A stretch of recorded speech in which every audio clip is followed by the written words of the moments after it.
যে সেসব মাদ্রাসা বা স্কুলগুলির শিক্ষকরা তাদের ছেলে মেয়েদেরকে পয়সা দিয়ে মিশনে পড়তে পাঠাচ্ছে। কেন কেন বুঝতে পারছেন না আমার কথা? এই জন্যই যে আমি যে স্কুলের শিক্ষক, আমি যে হাই মাদ্রাসা আলিয়া মাদ্রাসার শিক্ষক, সেখানে লেখাপড়া হয় না, সেখানে আমাদের শুধু বেতন আসে আর নামকে আসতে আমরা ডিউটি করি আর ব্যাস কোন রকম করে পড়াই ফাঁকিবাজি করে। আর যদি মানুষের মতো মানুষ করতে হয় ছেলে মেয়েকে, তাহলে কি করতে হবে? মেশনে পড়াইতে হবে। এই হলো অবস্থা। এই আমানত খেয়ানত কেন? এমন তো খেয়ানত কেন? এর জবাব রবের কাছে কি দেবে? অবশ্যই এর জবাব দিতে হবে। ওয়াল্লাযীনা হুম লিআমানাতিহিম ওয়া আহদিহিম রাউন, যারা মুমিন মুসলিম আল্লাহ ভীরু, যারা জান্নাতি, যারা জান্নাতুল ফিরদৌসের ওয়ারিস হবে, তাদের সম্পর্কে আল্লাহ রাব্বুল আলামিন বলেছেন সূরা মুমিনুনের শুরুতে, তারা নিজের আমানত আর ওয়াদা প্রতিশ্রুতি চুক্তি রক্ষা করে, হেফাজত করে। তাহলে ওরাই জান্নাতুল ফিরদৌসের ওয়ারিস, আল্লাযীনা ইয়ারিসুনাল ফিরদৌস হুম ফিহা খালিদুন, জান্নাতুল ফিরদৌসের ওয়ারিস হতে পারবে। সুতরাং আমি শিক্ষক শিক্ষিকাদেরকে বলবো যে আপনারা আপনাদের আমানত রক্ষা করবেন। আমার কাছে এমনও খবর মাদ্রাসাগুলির পৌঁছেছে, মাদ্রাসার অবস্থা, দ্বীনি মাদ্রাসার, নেজামিয়া মাদ্রাসার যদি শিক্ষকদের এই অবস্থা হয় অথবা শিক্ষিকাদের এই অবস্থা হয়, তাহলে যেগুলো সরকারি মাদ্রাসা বা স্কুল, সেগুলির শিক্ষকদের কেমন অবস্থা রয়েছে বলি তাহলে আপনাদেরকে। বলছেন যে শিক্ষককে না ছাত্রকে, শিক্ষক পড়াশোনা একজন ছাত্রকে আরেকজন ছাত্রের সাথে লাগিয়ে দিয়েছে, এই তুমি পড়া শোনো, তুমি কোরআন শোনো, লাগিয়ে দিয়েছে। একজন শুনছে আর একজন শোনাচ্ছে, আর নিজেই মোবাইল টিপে টিপেছে। বুঝতে পারছেন? এটা যদি আপনি একজন হাফেজে কোরআন, আপনি একজন কারি সাহেব, অথবা আপনি শিক্ষক, হ্যাঁ একজন শিক্ষিকা, আর যদি ক্লাসে মোবাইল টিপাটিপি করেন, এটা হালাল না হারাম? হালাল না হারাম? নাকি মাঝামাঝি মকরু? আর মকরু মানে করো না, কি বলেন? হালাল না হারাম? কাজটি হারাম, তাই না? না মকরু? বিড়ি খাওয়া মকরু, তামাক মকরু। সুতরাং বিড়ি খুব খাও আর বিড়ির ব্যবসা করো, হ্যাঁ, আর ব্যাস, হ্যাঁ বিড়ি বাঁধো, বিড়ি বাঁধা ছাড়া খেতে পাবে না। এই রুজি, ভারতের রুজি নির্ভরশীল হয়ে গেছে বিড়ি বাঁধার ওপর, বা পশ্চিমবঙ্গের জনগণ বা মুসলিমদের রুজি সীমিত হয়ে গেছে বিড়ি বাঁধার ওপর। বিড়ি না বাঁধলে মরে যাবে, আর কোনো রিজিকের রাস্তা নেই। এই যে ইমানের দুর্বলতা, আল্লাহ হেফাজত করুক, আল্লাহ তওবা করে ফিরে আসার তৌফিক দান করুক। জি, বলছিলাম এইরকম খেয়ানত করবেন না, না হইলে এই খেয়ানতের জন্য কিয়ামতের দিনে হাসরের মাঠে অপদস্থ হইতে হবে। এখন দায়িত্বশীলরা জানতে পারছেন না, কিন্তু সেই দিন গোটা হাসরের মাঠের লোকেরা জানবে যে এই লোকটি কি করেছে, খেয়ানত করেছে, এই লোকটি গাদ্দারি করেছে, এই লোক হারাম রুজি নিয়েছে। আর সেই দিন যাদের হক নষ্ট করেছেন, মাদ্রাসার হক নষ্ট করেছেন। মাদ্রাসা কার? একজন শুধু মতিউর রহমানের? এই মাদ্রাসা কার? মুসলিম উম্মার। পুরো মুসলিম উম্মা আপনার বিরুদ্ধে বাদী হবে, খাসম হবে। ভালো করে মনে রাখেন এই ক্ষেত্রে মাদ্রাসা যেহেতু একজনের মালিকানাধীন নয়, যদি একজন পরিচালনা করছে অথবা একটি কমিটি পরিচালনা করছে, কিন্তু কথাটি ভালো করে মনে রাখবেন যে মাদ্রাসাগুলি হচ্ছে মুসলিম উম্মার আমানত। সুতরাং এই আমানতে কোনো ধরনের যদি খেয়ানত হয়, তাহলে আপনার আমার বিরুদ্ধে, শিক্ষকের বিরুদ্ধে, ছাত্রের বিরুদ্ধে, ছাত্রীর বিরুদ্ধে, দায়িত্বশীলদের বিরুদ্ধে খাসম বাদী সেই দিন স্বয়ং আল্লাহ রাব্বুল আলামিন হবেন। কারণ আল্লাহর মাদ্রাসা এগুলি। কার? আল্লাহর মাদ্রাসা, আল্লাহর দ্বীনি প্রতিষ্ঠান। রাব্বুল আলামিন যেন বিষয়গুলো বোঝার তৌফিক দান করেন। 4 নম্বরে একটি ক্ষেত্র বলবো, সেটিও মাদ্রাসার সাথে সম্পর্কিত। সেটা হচ্ছে মাদ্রাসার যেসব সম্পদগুলি রয়েছে, যতগুলি সম্পদ রয়েছে, কেউ কোনো শিক্ষক ব্যবহার করছেন, শিক্ষিকা ব্যবহার করছেন, অথবা মাদ্রাসার ছাত্র ছাত্রীরা যেসব ব্যবহার করছেন, চেয়ার ব্যবহার করছেন, টেবিল ব্যবহার করছেন, বেঞ্চ ডেস্ক ব্যবহার করছেন, বেড ব্যবহার করছেন, তারপরে আপনি বিল্ডিং এর বিভিন্ন জিনিসগুলো রয়েছে, এই উজুর নলগুলি রয়েছে, মসজিদের মাদ্রাসার ইত্যাদি বাথরুম ব্যবহার করছেন। এই সমস্তগুলি মুমতালাকাত আর মারাফিক যেগুলি জামিয়ার, সেগুলি হচ্ছে আমানত প্রত্যেক এখানে বসবাসকারীর জন্য, সে শিক্ষক হোক, ছাত্র হোক আর ছাত্রী হোক আর যারাই হোক না কেন। সুতরাং এগুলিতে যদি কি করা হয়, এগুলি নষ্ট করা হয়, এগুলো তুসুরপাত করা হয়, এগুলো কোনো কিছু যদি চুরি করে নেওয়া হয়, এগুলোতে ভাঙচুর করা হয়, তাড়াতাড়ি ভেঙে ফেললেন, নল লাগালো আবার ভেঙে দিলেন, বাথরুমে গেলেন আর তার বাথরুম পরিষ্কার না করে নোংরা করে রেখে দিলেন, আপনার পরে কেউ যদি বাথরুমে যায় আপনার পায়খানা তাকে সাফ করতে হবে, নাউজুবিল্লাহ মিন যালিক। এই যদি চরিত্র থাকে তাহলে এগুলি আমানতে খেয়ানত, এগুলি আমানতে খেয়ানত করলেন। এই বিষয়গুলো বোঝার চেষ্টা করতে হবে। সুতরাং যতগুলি সম্পদ রয়েছে মাদ্রাসার, বিল্ডিং এর এক একটি ইট থেকে শুরু করে এক একটি ফার্শ অথবা যে কোনো কিছু হোক না কেন, একটা গ্লাস, জি একটা প্লেট, জানি না আপনাদেরকে কেমন করে খেতে দেওয়া হচ্ছে, যা কিছু ব্যবহার করছেন সবগুলি হচ্ছে আমানত। সুতরাং এই আমানতগুলি সম্পর্কে জিজ্ঞাসিত হবেন। আল্লাহ রাব্বুল আলামিন যেন এই দায়িত্ব চেতনা দান করেন এবং সেগুলির জবাবের জন্য প্রস্তুত থাকার তৌফিক দান করেন। এখন মাদ্রাসার বাইরে যাই, না হলে অনেকে ভাববেন যারা ছাত্রছাত্রী অথবা ছাত্রছাত্রীদের যারা অভিভাবকরা এসেছেন তারা ভাবেন যে শিক্ষকরা ভাববেন যে মাদ্রাসার পক্ষ থেকে মনে হয় বলাই হয়েছে শুধু যে মাদ্রাসারই যেন হেফাজত হয়, তাই না, প্রতিষ্ঠানের যেন হেফাজত হয় আর শিক্ষকরা যেন আমানত খেয়াল করে, তাই না। না না, আরো বলছি, এখন মাদ্রাসা থেকে যেসব ছাত্রছাত্রী লেখাপড়া করছে তাদের বাড়িতে নিয়ে যায়, ঘরে নিয়ে যায়, তাদের বাবা মায়ের কাছে পৌঁছে দিই। বাবা মায়ের কাছে ছেলে মেয়েরা আমানত। আল্লাহ রাব্বুল আলামিন জিজ্ঞাসা করবেন কিয়ামতের মাঠে, আহাফেজাহুম আম দাইয়াহুম, এই যে তোমার ছেলেরা ছিল, তোমার মেয়েরা ছিল, তোমার স্ত্রী ছিল তোমাদের অধীনে, আর তুমি ছিল অভিভাবক, অলি আমার ছেলে গার্জেন ছিলে, তাদের হেফাজত করেছো না তাদেরকে সর্বনাশ করেছো, নষ্ট করেছো।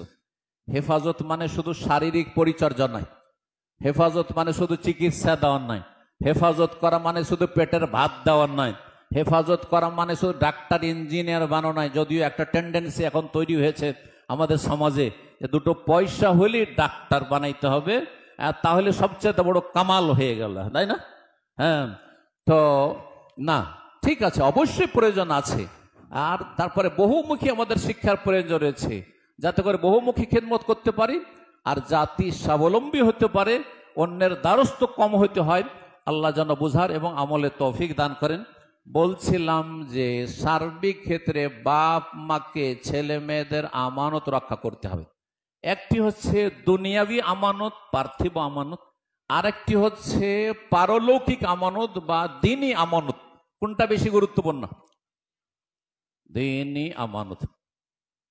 কারণ ছেলে মেয়েদের দিনটা যদি সুন্দর করে দেন, আখিরাতটা যদি সুন্দর করে দেন, তাহলে সে যদি দুনিয়াতে রুজি রিজিকের কষ্টেও থাকে, তো দুনিয়া থেকে বিদায় নিলে টেম্পোরারি জিন্দেগি, কতদিন বাঁচবেন, কতদিন বাঁচবেন। যারা এখানে আছেন 100 বছর পরে কাউকে খুঁজে পাবেন না, সবাই মাটির তলে আমরা থাকবো। খুব বেশিও যদি বাঁচেন, কতদিন বাঁচবেন? 100 বছরের বেশি? 100 বছর পরে আমাদের কাউকে খুঁজে পাওয়া যাবে না, জি, সব দুনিয়া থেকে বিদায় নেবেন। নতুন প্রজন্ম কেউ আসবে, দুনিয়া আবাদ, আল্লাহর দুনিয়া চলতে থাকবে যতদিন আল্লাহ রাখবেন কিয়ামত পর্যন্ত, কিন্তু আমরা চলে যাব। তাহলে দুনিয়া কয়েকদিনের সামান্য কষ্ট, আপনাকে সবর করলেও ইবাদত আর শুকর করলেও ইবাদত। সুখে থাকলেও ইবাদতের রাস্তা খোলা আছে আর দুঃখে থাকলেও ইবাদতের রাস্তা খোলা আছে। তাহলে আসল হচ্ছে কি? দুনিয়া না আখিরাত? আসল কি? আখিরাত। আখিরাতে কতদিন থাকতে হবে? জান্নাতে, জান্নাতীদেরকে জান্নাতে কতদিন থাকতে হবে? সময়কাল আছে না? খালিদিনা ফিহা, চিরকাল সেখানে। জাহান্নামে, সেখানেও চিরকাল কাফেরদের জন্য। আর মুসলিম পাপিষ্টদের জন্য কিছু কাল, দীর্ঘকাল, বহুকাল, বুঝা গেছে না? কিন্তু জন্মসূত্রে মুসলিম না, বহু জন্মসূত্রে মুসলিম আছে যারা ঈমান ভঙ্গ করে এক গেট দিয়ে জন্মসূত্রে ঢুকেছিল আর এক গেট দিয়ে বেরিয়ে গিয়ে মুরতাদ হয়ে অনেক দূরে চলে গেছে, তাদের জন্য চিরকালে জাহান্নাম আছে। সুতরাং কখন এটা মনে করিয়েন না যে আমি মুসলিম ঘরে জন্মেছি, একদিন না একদিন জান্নাত পাবো। এই ধারণা যে আছে, বিশেষ করে আমাদের আহলে হাদিস সমাজে এই ধারণা মগজ থেকে মুছে ফেলে দিতে হবে। যদি সর্বনিম্ন জান্নাত যাওয়ার যোগ্যতা থাকে তখনই জান্নাত যাওয়া সম্ভব। আর যদি সেই যোগ্যতাও হারিয়ে ফেলেন নাওয়াকিজে ইমানের মাধ্যমে, যে কোনো একটি নাকেজে ইমান, ইমান ভঙ্গকারী কারণের মাধ্যমে, তাহলে আপনি এটা মনে করিয়েন না যে পাপি তাপি হইল। যেমন আমাদের সময় বেনামাজিরা বলে, আরে মুসলমান যখন একদিন না একদিন জান্নাত তো পাবো। না না, ভুল ধারণা আছেন, ভুল ধারণা আছেন। রব যেন বুঝার তৌফিক দান করেন। তো বলছিলাম যে আমানত ছেলে মেয়েদের ক্ষেত্রে রক্ষা করতে হবে। আখেরাত দিন আগে রক্ষা করুন ছেলে মেয়েদের। আপনার ছেলে যাতে দিনদার হয়, কমপক্ষে ফরজ ওয়াজিব আদায় করবে। ডাক্তার বানান, ইঞ্জিনিয়ার বানান, নেতা বানান, কিন্তু তাকে মুসলিম বানাইতে হবে। আর মুসলিম বানাইতে হলে সহি আকীদা মানহাজের বানাইতে হবে। জঙ্গি বানাইলে হবে না, আর শিথিলপন্থী সেকুলার বানাইলে হবে না, আর আপনাকে বেনামাজি বানাইলে হবে না। আমার ছেলে ডাক্তার হয়েছে, নামাজ পড়ে, ও পড়ে, কি বলছে, পড়ে, মানে মাঝে মধ্যে কখনো মন চেয়ে নিলে পড়ে, জুমা জুমা একটা করে জুমা পড়ে। না না, এই দিয়ে কাজ হবে না। আগে মুসলিম বানান, আগে 5 ওয়াক্ত নামাজি বানান, তারপরে দুনিয়ার একবার আকাশে উঠিয়ে দেন, কোনো অসুবিধা নেই। এই জন্য নবী সাল্লাল্লাহু আলাইহি ওয়াসাল্লাম দোয়া রয়েছে, আল্লাহুম্মা আসলিহ লানা দীনানা আল্লাযী হুয়া ইসমাত আমরিনা ওয়া আসলিহ লানা দুনিয়ানা আল্লাতী ফিহা মাআশনা, দুনিয়া একবার, ওয়া আসলিহ লানা আখিরাতানা আল্লাতী ফিহা মাআদুনা। যদিও বহু বচন বললাম, হাদিসে এক বচন আছে, কিন্তু হাদিসে ওয়াহিদের সেগায় আছে। তো আখেরাতের কথা কয়বার বলা হয়েছে? 2 বার, মানে দিন আর আখেরাত, তাহলে 2 বার হয়ে গেল। আর দুনিয়ার ক্ষেত্রে একবার শুধু বলা হয়েছে। তাহলে দুনিয়া নিচে থাকবে, দুনিয়া মানে নিচে, দুনিয়া মানে তুচ্ছ, দুনিয়া মানে কাছে, সুতরাং নিচে থাকবে। আর আখেরাত দিন আপনার ওপরে থাকবে। এটা বুঝার আল্লাহ রাব্বুল আলামিন যেন তৌফিক দান করেন। এইভাবে আপনার ছেলে মেয়েদের আমানত আদায়, আপনার ছেলেকে আগে নামাজি বানান, তারপরে দুনিয়ার সুশিক্ষিত বানান, চরিত্রবান বানান। আল্লাহ যেন তৌফিক দান করেন। 6 নম্বরে যে বিষয়টি বলবো সেটা হচ্ছে বাইতুল মাল। বাইতুল মাল বুঝেন? কোন মাদ্রাসার ছাত্র বলবে বাইতুল মাল মানে কি, তরজমা শুধু জিজ্ঞেস করছি। খুব সহজ কথা। আমি কিছু কিছু পরীক্ষা করি আবার আমার শ্রোতা ভাইদের বা ছাত্র ভাইদের। হ্যাঁ, কে বলছে না বাইতুল মাল মানে করো? হ্যাঁ, বাইত মানে হ্যাঁ ঘর, আর মাল মানে পয়সা। তো কি করে রাষ্ট্রীয় মাল কেমন করে হয়ে গেল? আমি অর্থ মিলিয়ে চাই, শব্দের সাথে অর্থ মিলিয়ে চাই। বাইতুল মানে কি? বাড়ি, ঘর, বাইত। আর মাল মানে, মাল মানে মাল, সম্পদ, সম্পদের ঘর। তো বাইতুল মাল আমাদের সমাজে কাকে বলে? মুসলিম সমাজে বাইতুল মাল কাকে বলে? এটা বাইতুল মালের পয়সা কাকে বলে? শব্দের সাথে যে মিল পাচ্ছি না খুঁজে। বাইতুল মাল মানে পয়সার ঘর। একটা ঘর আছে, ঘরে পয়সা আছে, তাই না? এটাই তো বাইতুল মাল হলো। তো আবার এটাকে আমার সরকারি সম্পদ অথবা রাষ্ট্রীয় সম্পদ অথবা 10 টাকা, এই যে সহজ ভাষা আমাদের আঞ্চলিক ভাষায় কি, এটা 10 পয়সা, এই ফেতরার পয়সা, এই চামড়ার পয়সা, আর এই অসুরের পয়সা, এগুলো হচ্ছে ধরেন বাইতুল মাল। তো কেন বাইতুল মাল বলা হয়? আসল আছে কি আছে এখানে? একটা শব্দ মাহজুফ আছে। আরো সহজ করে দিলাম, মাদ্রাসা ছাত্র হাত উঠিয়ে বলবে মাদ্রাসা, একটা শব্দ মাহজুফ আছে এখানে, উজ্জ আছে কি না? হ্যাঁ, ওইভাবে না, বাইতুল মাল, বাইত মাল, আর একটা শব্দ এখানে উজ্জ আছে, দেখছেন? হ্যাঁ, বাইতুল মালিল উম্মা। হ্যাঁ, কাছাকাছি চলে গেছে, কাছাকাছি চলে গেছে। আসলে বাইতুল মাল কখন কায়েম করা হয়? কে বলতে পারে? বাইতুল মাল কখন কায়েম করা হয়েছে? বাইতুল মাল নামে এই শব্দটা আসলো কোত্থেকে? জি, ওমর আছে জামানে। হ্যাঁ, বলি তো, কিন্তু আমি আপনারা বুঝবেন না, সাধারণ মানুষ এটা বুঝবেন না। মাদ্রাসার ছাত্র বুঝবে বাইতুল মাল। তো আবার এটা জনগণের সম্পদ কি করে হলো, গ্রামের সবারই সম্পদ কি করে হলো, বা দেশের সম্পদ, জাতির সম্পদ, এটা কি করে আসলো? হ্যাঁ, কোন শেখকে জিজ্ঞাসা করে বা মোদারেসকে জিজ্ঞাসা করে আমি করতে চাই না, জানেন ইনশাল্লাহ ওনারা, কিন্তু আমি এহরাজে ফেলতে চাই না। আমি নিজে বলে দিই তাহলে নাকি, বাইতো মালিল মুসলিমিন, ভালো করে মুখস্থ করে নাও ছাত্র ছাত্রী, বাইতো মালিল মুসলিমিন, তাহলে জনগণের সম্পদ, দেশের সম্পদ, অথবা গ্রামের 10 জনের সম্পদ, অথবা মাদ্রাসার ফান্ডের টাকা, মসজিদের ফান্ডের টাকা, বুঝা গেছে না? জাকাত হোক, সাদাকাত হোক, ফিতরা হোক, অসুর হোক, অমুক হোক, তমুক যাই হোক না কেন, চান্দার টাকা হোক, হ্যাঁ, এই যে টাকাগুলি আমার কাছে জমা হইল, এটা কার টাকা? এটা হচ্ছে মালুল মুসলিমিন। কার? মুসলিমদের সম্পদ। কার সম্পদ? মুসলিমদের সম্পদ। ভালো করে মাথা শুনে, তাহলে বোঝা যাচ্ছে এখান থেকেই আমানতের কথা বলতে চেয়েছি, যে এটার মালিক শেখ মতিউর রহমানও না। আমার কাছে যদি কোনো মসজিদের টাকা জমা থাকে বা জাকাতের টাকা জমা থাকে, সেটা আমার নাই। কার টাকা? হ্যাঁ, শুধু গ্রামের 10 জনের টাকা, ও তো দিয়ে দিয়েছে, ও তো ফেতরা দিয়ে দিয়েছে, ধরেন জমা করে দিয়েছে, অথবা ও তো ওষুধ দিয়ে দিয়েছে, গ্রামে জমা করে দিয়েছে, একজন দায়িত্বশীলকে জমা করে দিয়েছে। কার টাকা? হ্যাঁ, সমস্ত মুসলিমের টাকা। কার টাকা? সারা বিশ্বের, শুধু ইন্ডিয়ার নয়, ভালো করে শুনে রাখেন, এই কথা আরো ভালো করে বলে দিচ্ছি, সারা বিশ্বের উম্মতে মুসলিমার টাকা, একটা টাকা যখনই কেউ সাদকা করলো আর আমার কাছে আমানত আসলো, হ্যাঁ, তখন সেইটি হয়ে গেল সারা বিশ্বের সমস্ত মুসলিমদের সম্পদ। সেটি সারা বিশ্বের সমস্ত মুসলিমের সম্পদ।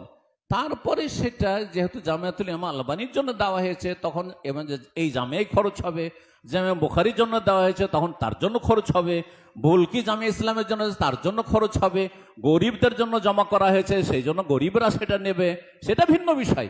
এদের মালিককে? মালিককে সারা বিশ্বের মুসলিম। তাহলে এই বাইতুল মালের পয়সায়, মানে 10-এর পয়সায়, রাষ্ট্রীয় সম্পদে ওই রকমই যারা নেতা মাথা, সরকারি কি আসছে, রিলিফ আসছে, দান অনুদান আসছে, আর ওই ঘাটি খাওয়া পয়সা আসছে। জানি আজকাল কি আসছে, কিন্তু আগের যুগে ছিল। কি আসছে আজকাল? কি খাওয়া পয়সা আসছে সরকারি, আর বিভিন্ন রকমের যে পয়সাগুলি এসে জমা হচ্ছে বিভিন্ন স্কুলে দায়িত্বশীলের কাছে, আর তারপরে সেগুলি কি করা হচ্ছে? বেঈমানি, আত্মসাৎ, খেয়ানত, কত কিছু করা হচ্ছে। এটা হচ্ছে কার হক নষ্ট করা হলো?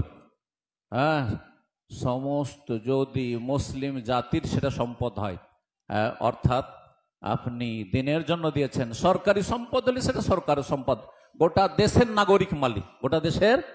সরকার মানে রাষ্ট্রপতি মালিক না, প্রধানমন্ত্রী শুধু মালিক না, আর মুখ্যমন্ত্রীর মালিক না, সেটার মালিক কে? গোটা দেশের প্রত্যেকটি নাগরিক মালিক। যদি মুসলিম উম্মার পয়সা হয়, তাহলে গোটা বিশ্বের মুসলিমরা তার মালিক। সুতরাং আপনি যদি তাতে খেয়ানত করেন, তাহলে হাসরের মাঠে বাদী হয়ে আসবে আপনার বিরুদ্ধে সমস্ত মুসলিম উম্মাহ, যে আপনি জাকাতের টাকা মেরেছেন, আপনি ফিতরার টাকা মেরেছেন, আপনি কুরবানির চামড়ার টাকা মেরেছেন, আপনি মাদ্রাসার টাকা মেরেছেন, আপনি মসজিদের টাকা মেরেছেন, আপনি নলকূপের টাকাকে নয়-ছয় করেছেন, একটা নলকূপ 3টা-4টা নলকূপ বানিয়েছেন, একটা এই দিক থেকে, তো ওই দিক থেকে, একটা ওই দিক থেকে ছবি নিয়েছেন। আর এমন নলকূপ তৈরি করেছে যেই নলকূপ পানি দেয় না, এমন নলকূপ তৈরি করেছে যে নলকূপ পানি দেয় না। রাগ করবেন না, আল্লাহ হেফাজত করুক। কারণ অনেক ভাইরা এখানে রয়েছেন যারা এইরকম রুজি অবলম্বন করেছেন। হারাম রুজি খাবেন না, আল্লাহর হস্তে নিজেকে জাহান্নাম থেকে রক্ষা করুন। ওয়াত্তাকুন নার আল্লাতী উইদ্দাত লিল কাফিরিন, আসলে জাহান্নাম কাফেরদের জন্য তৈরি করা হয়েছে। সেই জাহান্নামে কেন যেতে চাইছেন? আল্লাহর হস্তে জাহান্নাম থেকে বাঁচার চেষ্টা করুন। সুতরাং আমানতে খেয়ানত করবে তো মালিল মুসলিমিন, সেই দিন আপনার কাছে আমার কাছে টাকা থাকবে না। ইয়াউমা লা ইয়ানফাউ মালুন ওয়ালা বানুন, পয়সাও থাকবে না, আর জনবলও কাজে আসবে না, আর মাস্তানরাও কাজে আসবে না, আমার ছেলে মেয়েও আমার কাজে আসবে না, যাদের জন্য হারাম খেয়েছিলাম, হারাম উপার্জন করেছিলাম, টাকা পয়সা বেইমানি করেছিলাম। কি কাজে আসবে সেদিন? নেকি কাজে আসবে। যদি হক মেরে যান, এক একজনের হক মারেন, একজনের টাকা মেরেছেন, একজনকে নেকি দিয়ে পেমেন্ট করতে হবে। 2 জন 10 জন 20 জন হইলে তাদের নেকি দিয়ে পেমেন্ট করতে হবে। কিন্তু যখন 10-এর হক মেরেছেন, মুসলিম জাতির বাইতুল মালেরটা, বাইতুল মালিল মুসলিমিন আপনি খেয়েছেন, সমস্ত মুসলিমদেরকে নেকি দিয়ে পেমেন্ট করতে হবে হাসর মাঠে। এত চারটে বিষয় নাই, এটাকে এত হালকা মনে করলে হবে না। রব যেন আমাদের অন্তরে ভয় দান করেন, আমানতের খেয়াল রাখার তৌফিক দান করেন। সম্মানিত ভাতৃমণ্ডলী, আমি শেষ করতে যাচ্ছি। 6টি বিষয় হয়ে গেছে। 7 নম্বর বিষয়, লজ্জা স্থানের হেফাজত করবে। ছাত্র ছাত্রীরাকে বিশেষভাবে বলছি, মাদ্রাসা শিক্ষক ছাড়া আলহামদুলিল্লাহ তার আল্লাহ ভীরু। কারণ আল্লাহ বলেছে, যার কাছে যত বেশি এলেম আছে, এলেমের বরকত হচ্ছে, সে তত বেশি আল্লাহকে ভয় করবে। ইন্নামা ইয়াখশাল্লাহ মিন ইবাদিহিল উলামা। ওলামা মানে মাদ্রাসা পড়ুয়া নয়, ওলামা মানে যার কাছে এলম আছে, যার কাছে যত এলেম আছে, এলেমের দাবি হচ্ছে সে তত বেশি আল্লাহকে ভয় করে গুনাহ থেকে বেঁচে থাকবে। কিন্তু মানুষ ভুলের ঊর্ধ্বে নয়, সুতরাং সতর্ক সাবধান করছি। লজ্জা স্থানের হেফাজত করুন, ইজ্জত আবরুর হেফাজত করুন, নিজের ইজ্জতের হেফাজত করুন, নিজের পরিবার স্ত্রীর ইজ্জতের হেফাজত করুন। জনগণকে বলছি, নিজের ছেলে মেয়েদের ইজ্জত আবরুর হেফাজত করুন। এবং প্রত্যেকে আপন আপন জায়গা থেকে 2টো জিনিসের যদি হেফাজত করতে পারেন, তাহলে জান্নাতের জামানত রাসূলুল্লাহ সাল্লাল্লাহু আলাইহি ওয়াসাল্লাম নিয়েছেন। হাদিসকে বলতে পারে, এই হাদিসটি মাদ্রাসা ছাত্র পড়বে। হ্যাঁ, হাদিস, হ্যাঁ,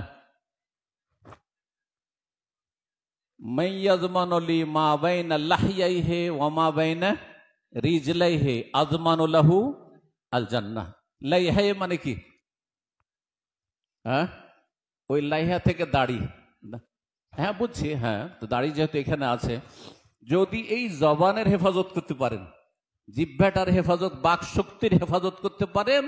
বাক শক্তির সাথে আমি আর একটি ব্যাখ্যা বুঝেছি, সেটা হচ্ছে শুধু বাক শক্তির, জবানের হেফাজত নাই, জবানের 2টো হেফাজত। এই জবান দিয়ে হারাম কথা বলবেন না, শিরকি কুফরি পাপের কথা, গুনার কথা, নোংরামি বলবেন না, ফাহেসা কথা বলবেন, কাউকে গালমন্দ করবেন, কাউকে কষ্ট দিবেন না, এই জবানের হেফাজত। আর জবানের আরেকটি হেফাজত হচ্ছে যে জবান দিয়ে হারাম খাবেন না, হারাম রুজির স্বাদ গ্রহণ করবেন না। বোঝা গেছে না? কারণ যৌক, যে স্বাদ গ্রহণ করা, এটা জিভার কাজ। এই 2 দিক থেকে জবানে যদি হেফাজত করতে পারেন, আর ওয়া বাইনা রিজ, 2 পায়ের মাঝখানের হেফাজত মানে কি? 2 পায়ের মাঝখানে হেফাজত মানে লজ্জা স্থানের হেফাজত। কেমন করে? জুব্বা দিয়ে, কাপড় দিয়ে, শুধু হ্যাঁ, আল খাল্লা দিয়ে না, মোটা শেরওয়ানি দিয়ে, কি দিয়ে? পায়জামা দিয়ে হবে না, লুঙ্গি দিয়ে হবে না, কি দিয়ে হেফাজত করতে হবে? কে বলবে? কেমন করে 2 পায়ের মাঝখানের হেফাজত করবেন? যে বলবে হাত তুলবে। কেউ নাই মনে হচ্ছে। আরে বাবা তোমার, হ্যাঁ, কি থেকে? বেহায়া থেকে, বেহায়া থেকে বাঁচলো। আর হ্যাঁ, জেনা ব্যভিচার থেকে। আর কিছু নেই? সমকামিতা থেকে, জেনা ব্যভিচার থেকে, সমকামিতা, লেওয়াতার থেকে বাঁচতে হবে, সমকামিতা থেকে বাঁচতে হবে। ধরেন একটা লোক ব্যভিচার থেকে বাঁচলো, কিন্তু সে পুরুষে আসক্ত, সে যুবকে আসক্ত, তাহলে সেই ব্যক্তি আরো নোংরা, নিকৃষ্ট। তার ক্ষেত্রে মুহসান গায়ের মুহসানের পার্থক্য নেই। জি, সুতরাং এটা বললে হবে না শুধু যে জেনা থেকে সে হেফাজত করলো। ব্যভিচার, জেনা থেকে বেঁচে থাকবে, লাওয়াতার থেকে বেঁচে থাকবে, অশ্লীলতা, যে কোনো ফাহিশা থেকে বেঁচে থাকবে, এমনকি হস্তমৈথুন থেকে বেঁচে থাকবেন। কারণ যুবক ছেলেরা যেহেতু লেখাপড়া করছে মাদ্রাসায়, অনেকে এই যৌবনের তাড়নায় আর যৌন ক্ষুধার তাড়নায় নিজেকে কন্ট্রোলে রাখতে পারে না, আর বদ অভ্যাস হয়ে গেছেন, যার ফলে সে অভ্যাসের গোলাম হয়ে নিজের নফসের গোলামি করা শুরু করেছে। ওয়াল্লাযীনা হুম লিফুরুজিহিম হাফিজুন ইল্লা আলা আজওয়াজিহিম আও মা মালাকাত আইমানুহুম। আল্লাহ স্ত্রীর কথা বলেছেন, আল্লাহ এই কথা বলেননি যে বিয়ে করতে পারছো না, স্ত্রী নেই, সুতরাং হস্তমৈথুনের রাস্তা খুঁজে নাও। হস্তমৈথুন করলে আর সেটা করে যদি গুনাহ থেকে বাঁচতে পারো, সেটাও চলবে, বলেছেন নাকি?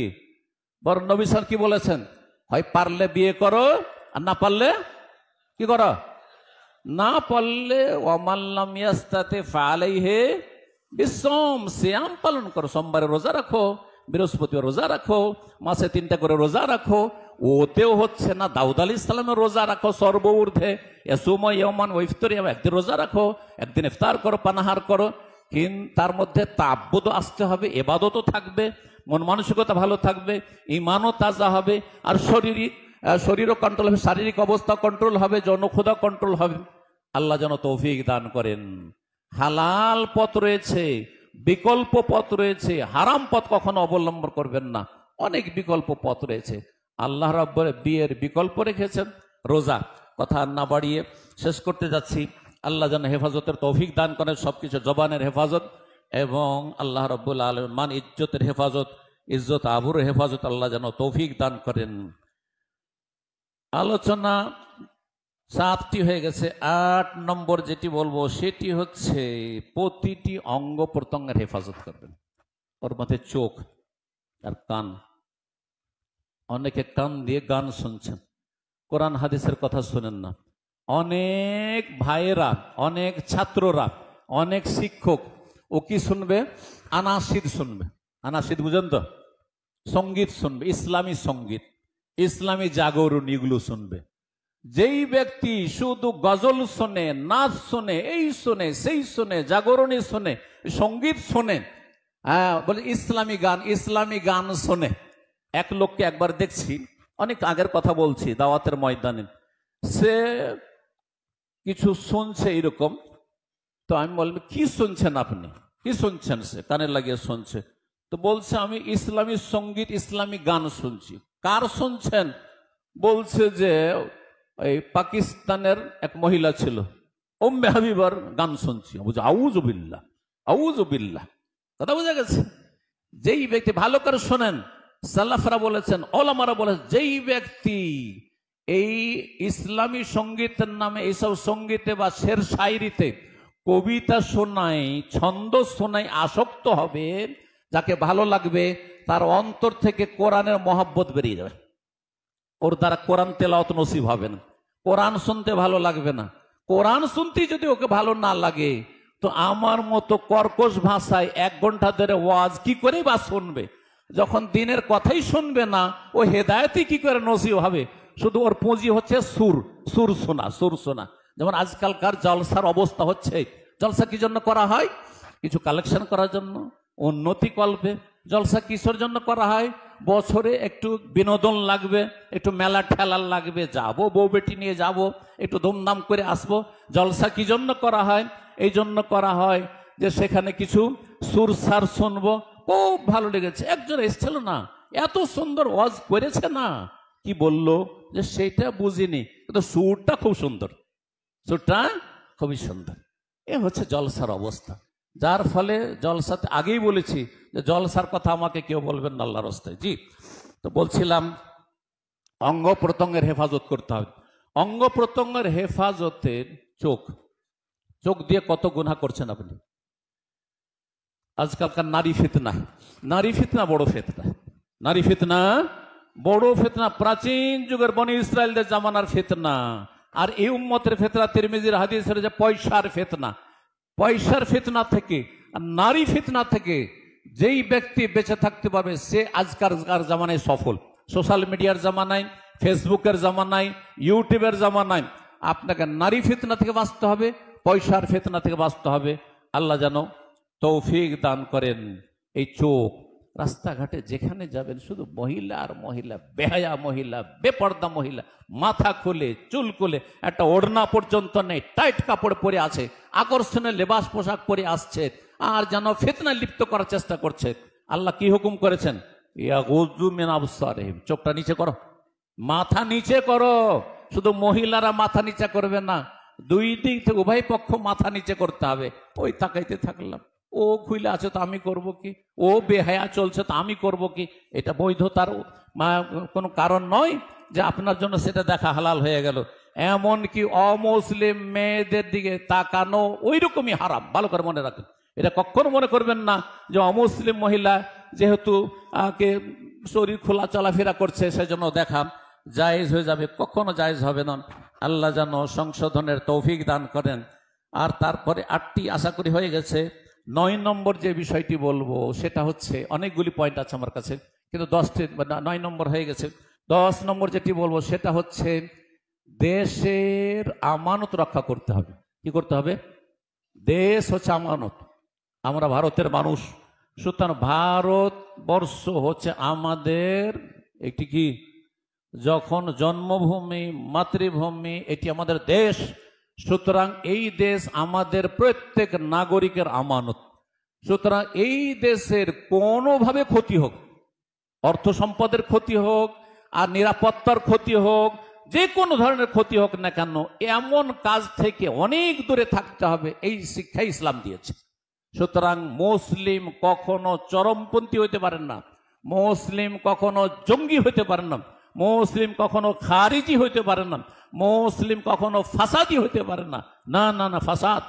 আপনি এখানে যদি এমন কোনো কথা বলেন, যেই কথা বললে সেখানে ফাসাদ হইতে পারে, তাহলে সেখানে যদি আপনি অপকর্মে লিপ্ত হয়ে যান, নাশকতামূলক কাজে লিপ্ত হয়ে যান, বা যারা নাশকতামূলক কাজ করছে, যারা দেশকে ধ্বংস করার চেষ্টা করছে, দেশের নিরাপত্তাকে শেষ করে দেওয়ার চেষ্টা করছে, তাদের পাশে যদি দাঁড়ান, তাদেরকে যদি সাপোর্ট করেন, তাদের সাথে যদি আপনার যোগসাজ থাকে, তাদের সাথে যদি আপনার চলাফেরা থাকে, লেনদেন থাকে, তার মানে আপনি দেশের বড় খেয়ানত করছেন, আপনি গাদ্দারি করছেন।